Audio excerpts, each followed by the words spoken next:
Hello everyone, সবাইকে রাধে রাধে জানিয়ে আজকের ভিডিওটি আমি শুরু করছি। আশা করি তোমরা সকলে খুব ভালো আছো, আমিও খুব ভালো আছি।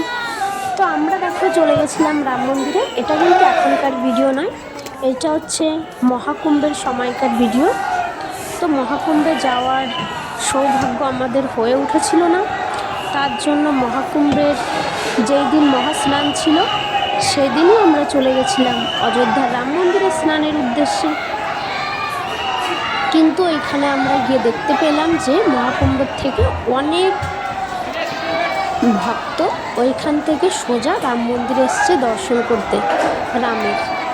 তো আমরাও সেই মতোই মন্দিরের ভিতরে ঢুকে গেলাম। আমি রাম মন্দিরে অনেকবারই গেছি, 3 থেকে 4 বার গেছি, কিন্তু রাম মন্দিরে কোনো মোবাইল অ্যালাউ ছিল না। মোবাইল সমস্ত জায়গায় ঢোকার আগেই তোমাকে মোবাইল তাদের কাছে, সিকিউরিটি গার্ডদের কাছে জমা করে দিতে হয়েছিল। কিন্তু মহাকুম্ভের সময় দেখা গেল এত ভক্ত হয়েছে যার জন্য আর কোনো বক্সই ফাঁকা নেই যে সেইখানে এত মোবাইল রাখা যাবে, যার জন্য মোবাইল সবাইকে অ্যালাউ করা হয়েছিল।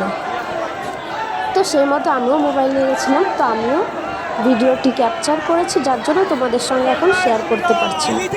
তো দেখো তোমরাও কত লোক হয়েছিল, আর মন্দিরটাও সত্যি রাম মন্দিরের মতো মন্দির আমি আজ পর্যন্ত কোথাও দেখিনি। তো যে যে দেখোনি অবশ্যই দেখতেই পাবে যদি কোনো দিন অযোধ্যা এসে থাকো। তো আমার যেইখানে আমার কর্মস্থল সেইখানে আমি অযোধ্যার পাশেই থাকি। আমি অনেক দিন ধরেই ইউপিতে থাকি, তো ইউপির অযোধ্যার পাশেই আমি থাকি, যার জন্য আমার অনেকবারই যাওয়া হয়েছে। তো কে অযোধ্যা এখনও